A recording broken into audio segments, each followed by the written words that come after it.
तो भाइयों, CCS university ने कल एक नोटिस डाला था। उस नोटिस में जो बताया गया था वो बताया गया था प्रैक्टिकल के बारे में। तो अभी हम इसे देख लेते हैं। पहली चीज़ तो विषय पे लिख रहा है, परीक्षा समिति की संपन्न हुई बैठक दिनांक 12 मई के मत संख्या 02 में पारित संकल्प के अनुपालन के संबंध में। तो कोई मीटिंग हुई थी, कोई बैठक हुई थी 12 मई को। तो अगर आप वेबसाइट चेक करोगे तो 10 तारीख का तो मतलब ही नहीं होता। तो 10 तारीख का नोटिस दिया हुआ है, 13 तारीख के 4 नोटिस दे रखे हैं जो कि वेबिनार के बारे में है, कि कॉन्फ्रेंस के बारे में है। तो मैं इंटरनेट पे नहीं डाली हुई वो ऑफिशियली वो लिस्ट जो मैं बता रहा हूँ। तो उनकी खुद से बैठक हुई थी उसको, जिसके बारे में बता रहे हैं। तो इसमें जो लिखा हुआ है वो लिख रहा है, परीक्षा समिति द्वारा निर्णय लिया गया है कि विश्वविद्यालय से संबद्ध सभी राजकीय व अनुदानित महाविद्यालय संस्थान के प्राचार्य अपने स्तर पर अपने महाविद्यालय की प्रयोगात्मक परीक्षाएं को संपन्न कराने हेतु विश्वविद्यालय से संबंधित अन्य किसी दूसरे महाविद्यालय से संबंधित विषय की प्रयोगात्मक परीक्षा हेतु स्थानीय अर्ह शिक्षक व सेवानिवृत्त शिक्षक को बाह्य परीक्षक के रूप में बुलाकर 10 दिवसों में प्रयोगात्मक परीक्षाएं संपन्न करा सकते हैं। समझाऊंगा थोड़ा सा मैं क्या बोल रहा है। अगर आपकी समझ में आ गया तो अच्छी बात है, लेकिन थोड़ा सा मैं डिटेल में थोड़ा सा इसे समझाऊंगा आपको। इसके अतिरिक्त सेमेस्टर परीक्षाओं हेतु लॉकडाउन खुलने के 10 दिवसों में समस्त प्रायोगिक कार्य पूर्ण कराकर ये शीघ्र अतिशीघ्र परीक्षा संपन्न करा ली जाएगी। तो इसमें बताया है कि जब आपके प्रैक्टिकल होंगे, वो प्रैक्टिकल में ऐसा नहीं कि बाहर से किसी टीचर को बुलाएं कि जो आपकी प्रैक्टिकल लेगा। उसमें आसपास के जो कॉलेज वगैरह से जो सेवानिवृत्त आपके अध्यापक है, जो मतलब रिटायर्ड है, जिन्हें नॉलेज है, उनसे आपका प्रयोगात्मक करा के और फिर उसके 10 दिन के बाद आपका पेपर ले लिया जाएगा, संपन्न करा लिया जाएगा। अभी आगे देखो। अतः परीक्षा समिति की बैठक में पारित संकल्प के अनुपालन में उपरोक्त व्यवस्था वैश्विक महामारी कोविड-19 के दृष्टिगत विशेष परिस्थितियों में मात्र इस वर्ष के लिए की जा रही है। आगामी वर्षों में पूर्ण की भांति प्रयोगात्मक परीक्षा आयोजित किए जाने के नियम प्रभावी रहेंगे। जो ये बोल रहे हैं कि आसपास के कॉलेज से रिटायर्ड आप टीचर बुला के करा लें, तो ये इसी साल के लिए रहेगा, क्योंकि इस टाइम पे हालत थोड़ी गंभीर चल रही है।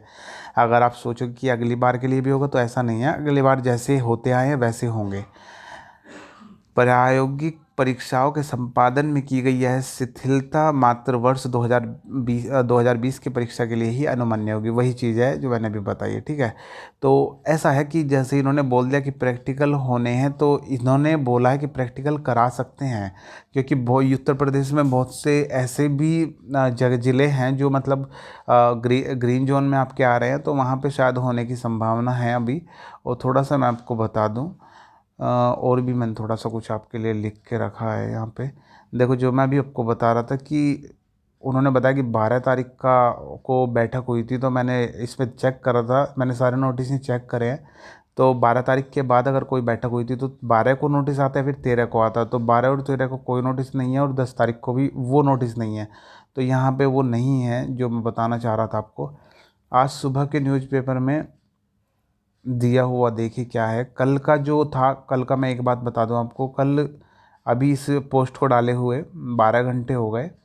तो इसमें बताया हुआ है कि अनलॉक 1 मतलब जैसे लॉकडाउन 1 2 3 4 5 चला है, वैसे ही उनमें क्या हुआ है, उनमें कुछ कुछ चीज़ों को छूट दी गई है और कुछ कुछ चीज़ों को नहीं दी गई है। ऐसे ही अनलॉक 1 में कुछ चीज़ों को रियायतें दी जाएंगी, अनलॉक 2 में और चीज़ों को रियायतें, ऐसे करके धीरे धीरे लॉकडाउन खुलेगा। तो अनलॉक 1 के बारे में कल से आई थी, न्यूज़ जानी शुरू हुई थी जो ऑफिशियल है। लेकिन अभी गाइडलाइन जारी हो जाएगी, संडे को गाइडलाइन जारी कर देंगे, ठीक है। तो यहाँ पे भी जारी हो जाएगी, उत्तर प्रदेश में योगी जी कर देंगे। तो अभी जो अपडेट है वो ये है कि 1 जून से 30 जून तक वो अनलॉक 1 का ऐलान। तो 1 जून से 30 जून तक पहली चीज़ तो लॉकडाउन रहेगा आपका। उसमें छूट क्या क्या दी जाएगी, कंटेनमेंट जोन में चरणबद्ध तरीके से छूट दी जाएगी। कंटेनमेंट जोन जो है, जो मतलब रेड जोन है, जहाँ पे पेशेंट ज़्यादा है, जो पूरी की पूरी बिल्डिंग वगैरह या फिर कॉलोनी वगैरह सील है। कंटेनमेंट जोन के बाहर छूट, ठीक है, उनके बाहर छूट है। 8 जून से धार्मिक स्थल शर्तों के साथ, देखो मार्केट वगैरह तो 1 जून से खुल जाएंगे जैसे खुल रहे हैं, तो लेकिन 8 जून से बताया है इन्होंने कि पहला अनलॉक 1 8 जून से चलेगा, जिसमें आप धार्मिक स्थल मतलब मंदिर, मस्जिद, गुरुद्वारा वगैरह खुल जाएंगे। और कुछ शर्त होंगे उसमें। शर्त क्या होंगी? यही कि सोशल डिस्टेंसिंग का पालन होगा, यही चीज़ होंगी। 8 जून होटल रेस्टोरेंट भी 8 जून से खुल जाएंगे। अगर इसमें शर्त लगाएंगे तो ऐसे लगा सकते हैं कि आप होम डिलीवरी मतलब पैक कराओ, घर जाके खाओ, यहाँ पे नहीं खाना, इतना हो सकता है। 8 जून से मॉल वगैरह भी खुल जाएंगे, ठीक है। सैनिटाइज़र वगैरह की सुविधा होगी। कोई मॉल में किसी दुकान में गया तो सैनिटाइज करा के उसे अंदर जाने दिया, मास्क वगैरह अनिवार्य होगा, ये चीज़ हो जाएंगी, ठीक है। अभी लॉकडाउन 2 की बात करें, चलो आगे मैं पढ़ के बता रहा हूँ आपको, लिखा हुआ ही दिखा दूंगा। तो इसे छोड़ के पहले सबसे पहले यही करते हैं। देखो यहाँ पे ये है दैनिक जागरण हमारा, थोड़ी देर पहले आया तभी मैं वीडियो बनाना स्टार्ट करी है ये। तो इसमें लिख रहा है 8 जून से खुलेंगे मॉल, होटल और आपके धर्मस्थल। और इसमें ये चीज़ दिखा रखी है लॉकडाउन का एग्जिट प्लान। ये थोड़ा साफ नहीं आ रहा है इसलिए मैंने इसका अलग स्क्रीनशॉट लिया है, थोड़ा जूम करके। देखो पहले चरण की मैंने आपको बता दी कि 1 जून से सभी बाज़ारों को खोलने के बाद, बाज़ार तो खुल जाएंगे जैसे खुल रहे हैं, 8 जून से मंदिर एवं अन्य धार्मिक स्थलों को खोला जाएगा। होटल, रेस्टोरेंट और शॉपिंग मॉल को भी संचालन की अनुमति मिलेगी।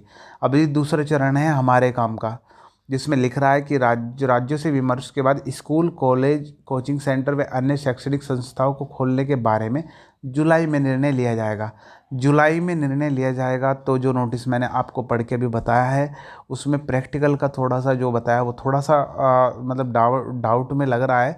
इसका मतलब है एक नोटिस और आएगा सीसीएस यूनिवर्सिटी के बारे में, जब आपका पता चल जाएगा कब से कब तक होगा। अभी उस पर थोड़ा सा संज्ञान लिया जाना बाकी है।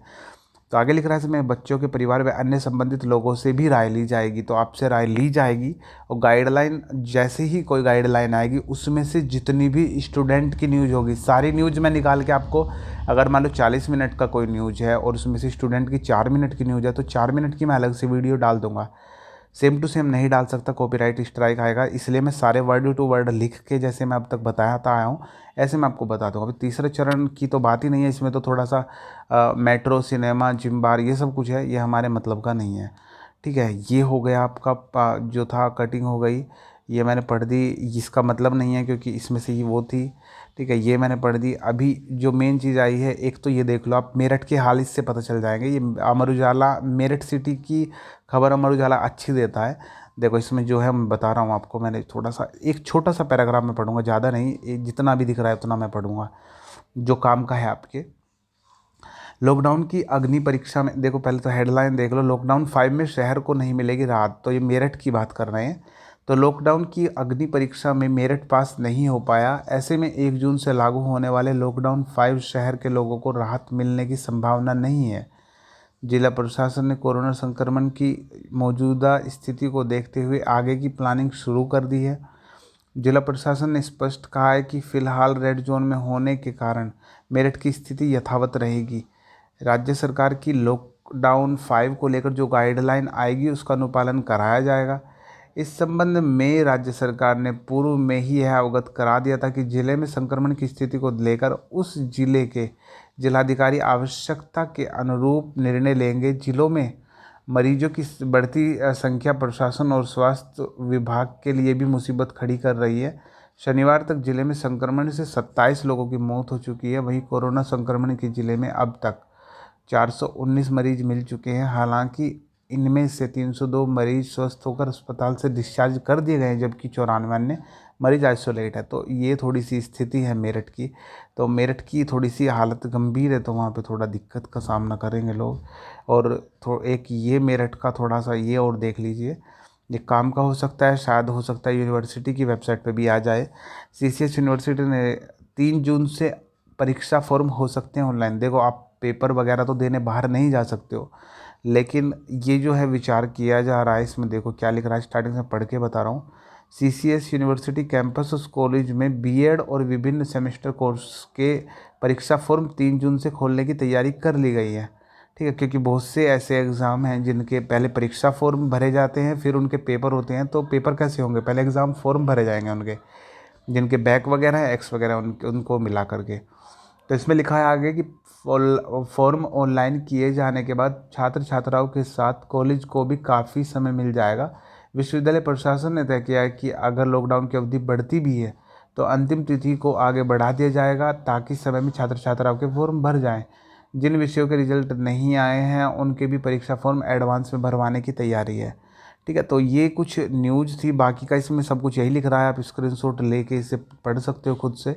मेरे हिसाब से बस इतना ही काम का था जितना मैंने पढ़ के बताया, बाकी वही सब कुछ रिपीट रिपीट रिपीट हो रहा है। ठीक है। तो अभी ये हालत है यार कि ये हो रहा है इस टाइम पे इतना कुछ। ठीक है।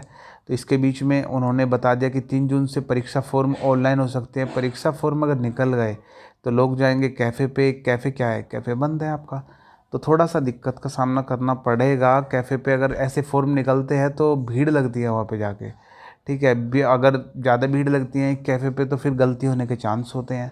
गलती होने के चांस होंगे तो टाइम फिर बढ़ेगा और लास्ट डेट की रिक्वायरमेंट होगी, सीसीएस यूनिवर्सिटी पे कॉल जाएंगे। चलो जो भी बात है, देखो एक वीडियो तो ये हो गई आपकी, और जो 5.0 6.0 से रिलेटेड जितने भी गाइडलाइंस आएंगे उसमें से जो भी आपके हित में होंगे, स्टूडेंट के लिए होंगे, वो सारे के सारे मैं आपको बताऊंगा। ठीक है। अनलॉक 1 का आपको पता चल ही गया, और भी डिटेल में जैसे भी कोई अपडेट आएगी कॉलेज की वगैरह की, आपकी कब से मतलब जो डेट है वो स्टार्ट है। जुलाई में तो बता दिया इन्होंने कि जुलाई में आपका जो 2 है, दूसरा चरण है, वो अनलॉक 2 है। राज्यों से विमर्श के बाद स्कूल, कॉलेज, कोचिंग सेंटर व अन्य शैक्षणिक संस्थानों को खोलने के बारे में जुलाई में निर्णय लिया जाएगा। तो देखते हैं कैसे क्या होता है। फ़िलहाल प्रैक्टिकल की तैयारी रखो, अपने पढ़ाई वढ़ाई करते रहो। बाकी कुछ आपको हेल्प चाहिए तो कमेंट कर देना, जैसी भी आपको हेल्प चाहिए, किसी भी चीज़ में डाउट अगर लग रहा हो।